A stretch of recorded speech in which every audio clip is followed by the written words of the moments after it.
Hey everyone, I got pet dragons. Only kidding. These guys are Cunningham Skinks. But they really do look like dragons. So it started with a journey to the local pet store. But not just any pet store. An awesome aquatic center that we have in this part of the world. I come here as they have the best reptile supplies.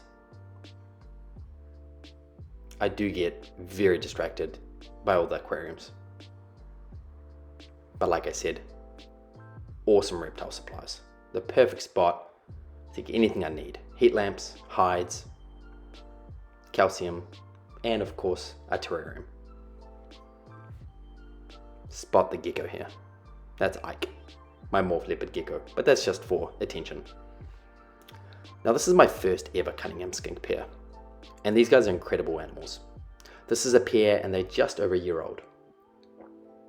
And what's amazing about these animals is that A, they come from Southeast Australia, and B, they're social animals. Probably one of the few reptiles in the world that actually live in social groups. Babies, youngsters, subadults, and adults. They like to be with each other. They're monogamous to an extent, which is absolutely incredible. But before I get into the setup, I need supplies. I go to my favorite local hardware store, where I go look for some mulch, some moss, and any other bits and bobs that I need.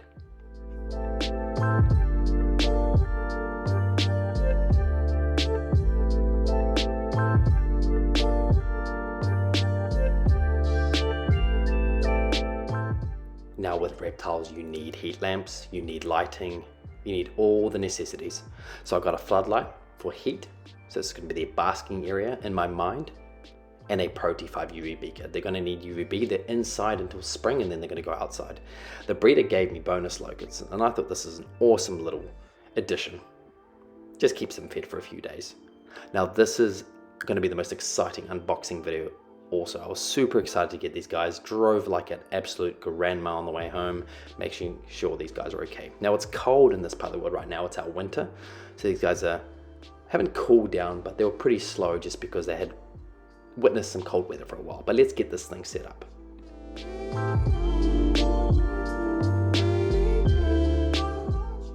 Now these guys actually need similar care to blue tongue lizards and shinglebacks, so really easy in that sense. So if you've ever had blue tongues or you have blue tongues, very similar care in regards to dietary requirements. They're omnivores, they eat insects, vegetation, fruit, eggs, etc, lots of mescaline, lots of greens. So in that sense, when I was thinking, I was like, okay, the diet elements are actually really easy.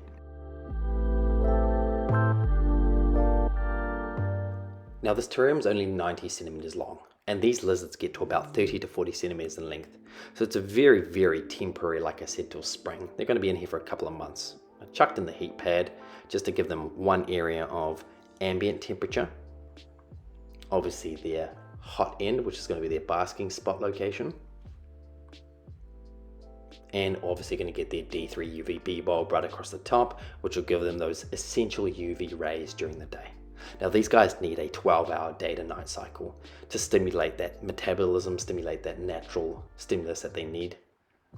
But all links are below for all the products that I use, just in case you guys want to check these out. Most of them are on Amazon, so for all you North American buyers, there'll be equivalent products below.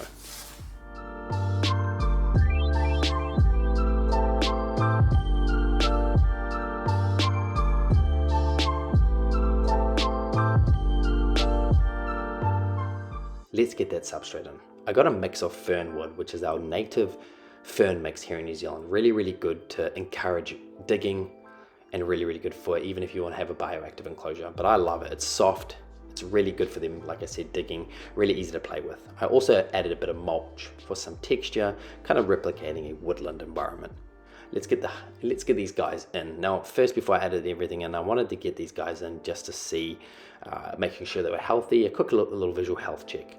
Real skittish animals. This is the first thing I learned. So as soon as I got them in, scurrying around.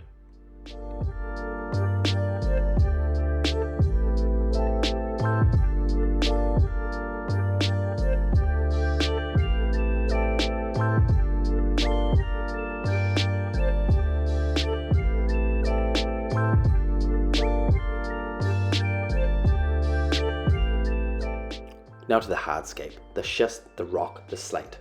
Now, this is going to be key for the enclosure. In the wild, part of their awesome defense mechanisms is their awesome dragon-like spiny tail, as you can see here. This is what they use as a defense mechanism as they wedge between rocks in the wild, and the only thing that the predator or potential predator can potentially try and pry out is that spiny tail, and it makes it very difficult to do so. So you can imagine that layers of rocks, lots of hiding areas, things that they can jump in and out of was pretty crucial here, as well as some good bark imitations.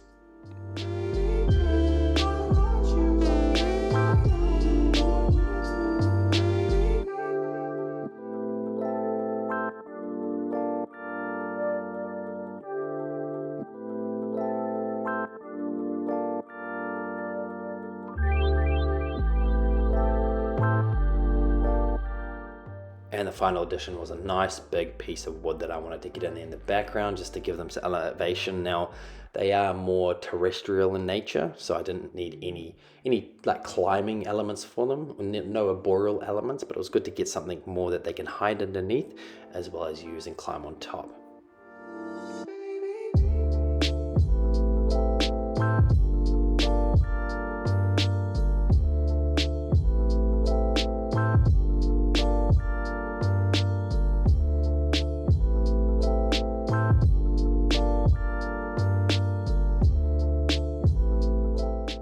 And that's it. This is the Cunningham skink. Amazing animals, gorgeous animals. Like I said, it looked like a legit dragon, a real life dragon. Hopefully these guys are outside in spring, and hopefully they breed in the short to medium term future. We'll see. But otherwise, guys, I hope you enjoyed this one. Stay tuned for their spring outdoor build. It's coming this spring. Otherwise, stay tuned for the next one.